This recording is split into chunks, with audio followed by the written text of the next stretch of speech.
Hello बच्चों, आज अपन 31 जैन की first shift means morning shift का मेमोरी बेस सॉल्यूशंस बना रहे हैं।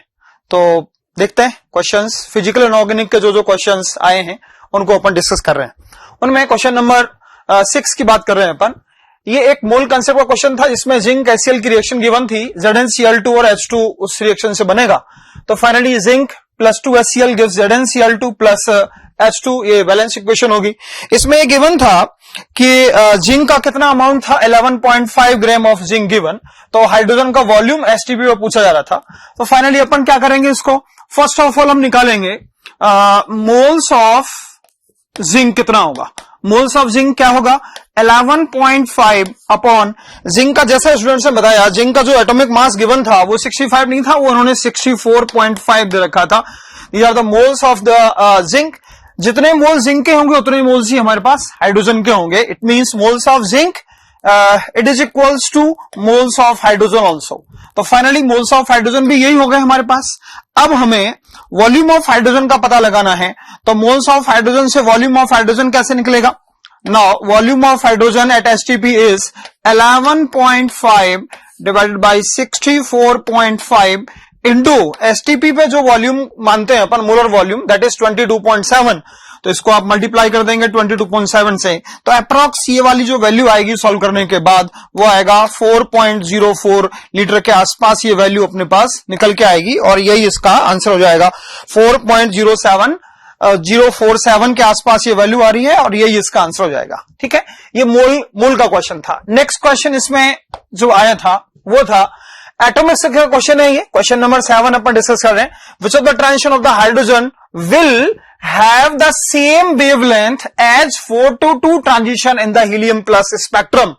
It means ये पूछ रहा है कि हीलियम प्लस स्पेक्ट्रम में 4 से 2 में अगर कोई इलेक्ट्रॉन आता है तो सेम वेवलेंथ हाइड्रोजन में कौन से उसके लिए होगी, मींस सेम एनर्जी होनी चाहिए उसके लिए। इसका मतलब ये हो गया कि किस ट्रांजिशन के लिए हाइड्रोजन में वही एनर्जी होगी जो हीलियम में 4 से 2 के लिए होती है।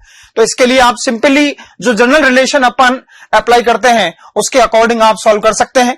तो आप एक तो यही कर सकते हैं कि जो एनर्जी का फॉर्मूला है उसको हम अप्लाई करें। इट मींस ये कहना चाह रहा है energy of the helium plus for 4-2 transition should be equals to energy of the hydrogen for which transition, let's say that is n, ये अपन मान लेते हैं कि वो कहां से कहां ट्रांजिशन हो रहा होगा, दैट इज N4 से N3।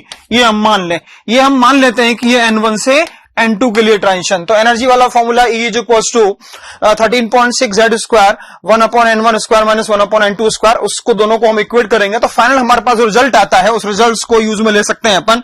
हम ये कह सकते हैं रिजल्ट जो आता है Z1/Z2 it is equals to N1/N3 equals to N2/N4। यहां पर जो Z1 है that is the suppose Z1 की वैल्यू अपन कह लेते हैं 4 है। जो Z1 का जो वैल्यू होती है हीलियम के लिए, जो एटॉमिक नंबर की वैल्यू होती है, हीलियम के लिए एटॉमिक नंबर होता है 2। तो हीलियम के लिए एटॉमिक नंबर हो गया 2। दैट इज फॉर हाइड्रोजन के लिए Z2 ले लेते हैं अपन और वो वैल्यू है 1। ठीक है, N1 की जो वैल्यू मान रहे हैं अपन वो मान लेते हैं कितनी है, वो 2 में आ रहा है हीलियम के लिए, और N2 की जो वैल्यू है वो मान लेते हैं अपन 4। तो अपने को N3 और N4 की वैल्यू निकालनी है। तो Z1 की वैल्यू यहां से अपने पास 2 आ जाएगी, Z2 की वैल्यू 1 आ गई, N1 की वैल्यू अपन देखेंगे तो N1 की वैल्यू मेरे पास 2 है, तो N3 की वैल्यू अपने को पता लगानी है। तो यहां से N3 की वैल्यू अपने पास क्या आ जाएगी, 1 आ जाएगी। सिमिलरली Z की वैल्यू 2/1 है, तो यही लिख सकते हैं this is 2/1 equals to N2 की वैल्यू 4 है, तो N4 की वैल्यू अपने को पता लगानी है। तो N4 की वैल्यू मेरे पास 2 आ जाएगी। इसका मतलब जो ट्रांजिशन 4 से 2 होगा तो N4 जो हाइड्रोजन के लिए जो वैल्यू आएगी वो आएगी 2 से 1। इस मींस हाइड्रोजन में जो इलेक्ट्रॉन मूव करेगा, ट्रांजिशन करेगा, वो 2 से 1। तो हाइड्रोजन के लिए 2 से 1 की एनर्जी और हीलियम के लिए 4 से 2 की एनर्जी के लिए एनर्जी सेम होगी, तो वेवलेंथ भी दोनों की सेम होगी। तो इसका आंसर आएगा 2 से 1 ट्रांजिशन। ठीक है, नेक्स्ट क्वेश्चन जो अपने पास है वो बहुत ही सिंपल और बढ़िया क्वेश्चन है। वो है मिसाइल के ऊपर क्वेश्चन पूछा था। अगर हमने मिसाइल को किसमें डिसॉल्व किया है, in a non polar solvent, non-polar solvent, the arrangement of the micelle can be shown by which of the following. तो मिसेल का अरेंजमेंट कैसा होगा, लेकिन उन्होंने कहा है कि नॉन पोलर सॉल्वेंट होना चाहिए। जनरली मिसेल जो बनती है वो हैवी फैटी एसिड से साबुन जो डिटर्जेंट होते हैं उनको जब हम एक पर्टिकुलर कॉन्सेंट्रेशन डिसॉल्व कर देते हैं तो मिसेल का फॉर्मेशन हो जाता है। तो जो भी होते हैं उनके दो पार्ट होते हैं। हम दो पार्ट कैसे, मिसेल में जो साबुन या डिटर्जेंट हम काम में लेते हैं उनके दो पार्ट कैसे लिखते हैं, एक तो लॉन्ग हाइड्रोकार्बन चेन होती है, लॉन्ग हाइड्रोकार्बन चेन के साथ ये हेड होता है, इसको टेल बोलते हैं, ये टेल है और ये हेड है। हेड जो होता है वो पोलर होता है, पोलर एंड होता है, हेड पोलर एंड है, नेगेटिव चार्ज अपन ले लेते हैं, और ये टेल नॉन पोलर होता है। तो जनरली पानी में जो होता है नॉन पोलर जो सिरा जो होता है वो अलग डायरेक्शन में होगा, क्योंकि यह हाइड्रो पानी जो कि हम पोलर सॉल्वेंट बोलते हैं, ये हाइड्रोफिलिक होता है और ये हाइड्रोफोबिक होता है टेल जो होगा, और जो सिर जो होगा, हेड जो होगा, वो हाइड्रोफिलिक होता है। तो पोलर में जो अरेंजमेंट होता है उसका just opposite arrangement non polar में हो जाएगा। पोलर में हमें पता होता है कि पोलर में अरेंजमेंट कैसा होता है, मिसेल का अरेंजमेंट पोलर में कैसा होता है। यहां इसके स्फेरिकल शेप जो होता है, इसके सिरे पर मतलब पेरिफ्री में कह सकते हैं नेगेटिव चार्ज पार्टी, वो जो हेड होता है वो होता है, और टेल जो होती है वो अंदर की तरफ ऐसे, क्योंकि यह हाइड्रोफोबिक होती है ना, इस तरह से। ये अरेंजमेंट किसमें होता है, this arrangement of micelle in polar solvent like water. अब इन्होंने पूछा है नॉन पोलर सॉल्वेंट में, तो नॉन पोलर सॉल्वेंट में बिल्कुल उल्टा हो जाएगा, बिल्कुल उल्टा। इसका मतलब नॉन पोलर सॉल्वेंट में बिल्कुल उल्टा, इसका उल्टा कर दें तो कैसे होगा, एक तरह से इस तरह से हम कह सकते हैं कि जो इसकी टेल होगी वो बाहर की तरफ होगी और इसका सिर जो होगा वो अंदर की तरफ होगा, like this type of arrangement is there in case of non polar solvent.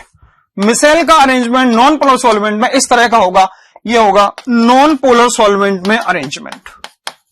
Non polar solvent और पोलर सॉल्वेंट में जस्ट अपोजिट अरेंजमेंट्स होंगे, और उसका रीजन वही this tail is hydrophobic and head is hydrophilic. That's why arrangement in polar and non polar solvent is just opposite. तो ये जो option होगा वो अपने पास सही आंसर होगा। ठीक है, नेक्स्ट अगर अपन बात करें तो ये जनरली डी ब्लॉक में, जो हम क्लास में भी कहते हैं कि डी ब्लॉक में जो मेनली क्वेश्चंस पूछ जाते हैं उनकी बात करें तो electronic configuration of neodymium 2+ is given as, तो एनडी मींस एनडी का इलेक्ट्रॉनिक कॉन्फ़िगरेशन पूछा है।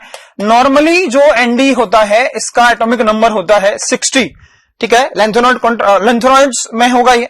तो उसके बेसिस पर अगर हम इसका कॉन्फ़िगरेशन देखें तो इसका कॉन्फ़िगरेशन होता है जिनोन का होता है 54, और ये हो जाएगा अपने पास 4f4 6s2। This is the general configuration of the neodymium. Xenon का 54 होता है, जिनोन के आगे 4f में इलेक्ट्रॉन आएगा, देन 6s2। अब इसके बाद अगर बात कर लें अपन तो Nd2+ में इन्होंने कॉन्फ़िगरेशन पूछा है, तो वो कॉन्फ़िगरेशन क्या होगा, जिनोन 4f4, ये वाला जो ऑप्शन होगा यही सही होगा, जिनोन 4f4 ये ऑप्शन था। उसके बेसिस पे हम पता लगा लेंगे कि जो भी जिस ऑप्शन में भी ये वाला कॉन्फ़िगरेशन लिखा होगा वही सही हो जाएगा। नियोडायमियम 2+ का कॉन्फ़िगरेशन जो लेंथेनाइट कॉन्ट्रैक्शन, एक तरह से एफ ब्लॉक का क्वेश्चन कह सकते हो आप। नेक्स्ट क्वेश्चन जो पूछा गया था वो था arrange the following isoelectronic species in the order of their radius, that is K+, calcium 2+, and S2 and Cl-, ठीक है। Cl- का कॉन्फ़िगरेशन पूछा है इन्होंने, Cl- के बारे में पूछा है कि Cl- और इनका ये आइसोइलेक्ट्रॉनिक स्पीसीज है। आइसोइलेक्ट्रॉनिक स्पीसीज में क्या ऑर्डर होगा, ठीक है।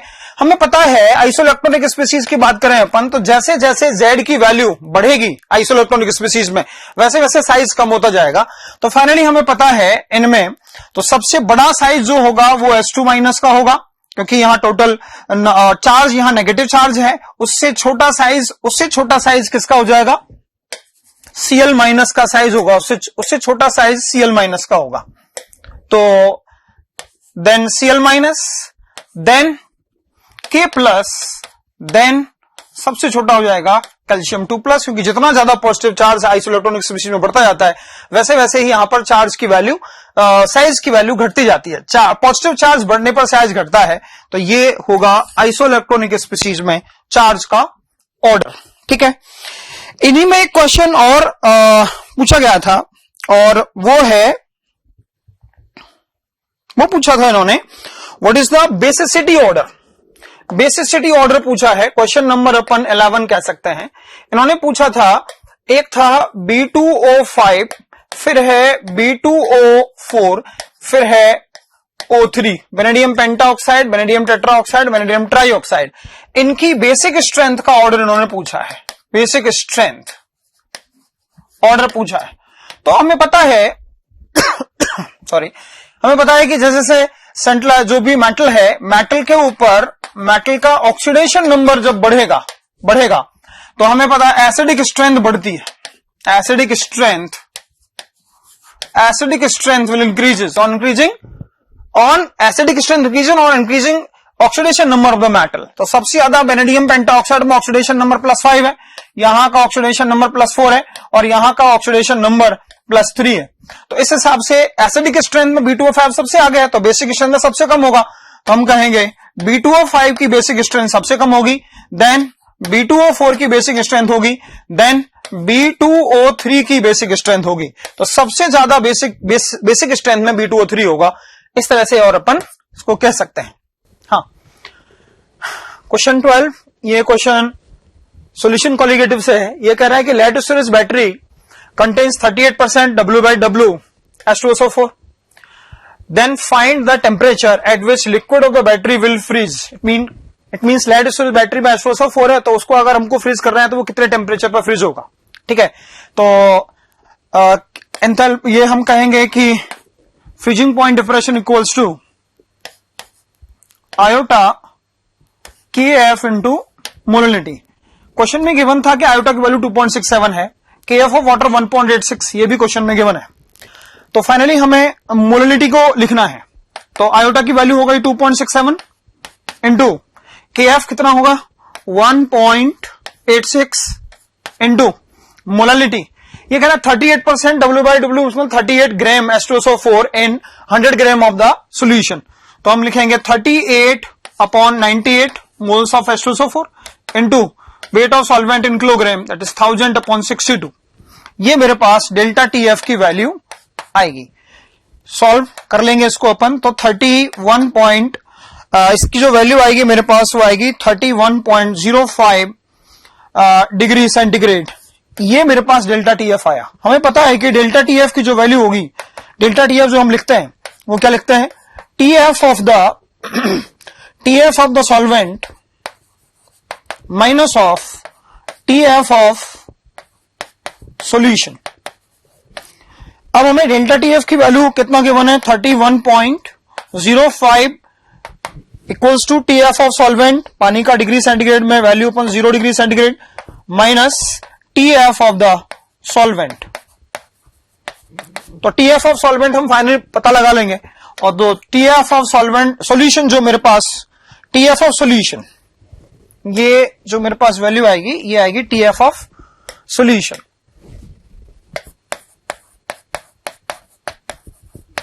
TF ऑफ सॉल्यूशन जो मेरे पास आएगा वो आएगा -31.05 डिग्री सेंटीग्रेड। इसका मतलब वो सॉल्यूशन इतने टेम्परेचर पर फ्रीज होगा, ये टेम्परेचर होगा जहां पर वो सॉल्यूशन फ्रीज होगा। सिंपली क्वेश्चन है, बस वैल्यू पुट करनी है, कैलकुलेशन है थोड़ी सी, बाकी केवल डाटा पुट करके ही आप आसानी से आंसर निकाल सकते हैं। -31.05 डिग्री सेंटीग्रेड जो हमें डाटा दे रखा है उसके अकॉर्डिंग यही आंसर आएगा।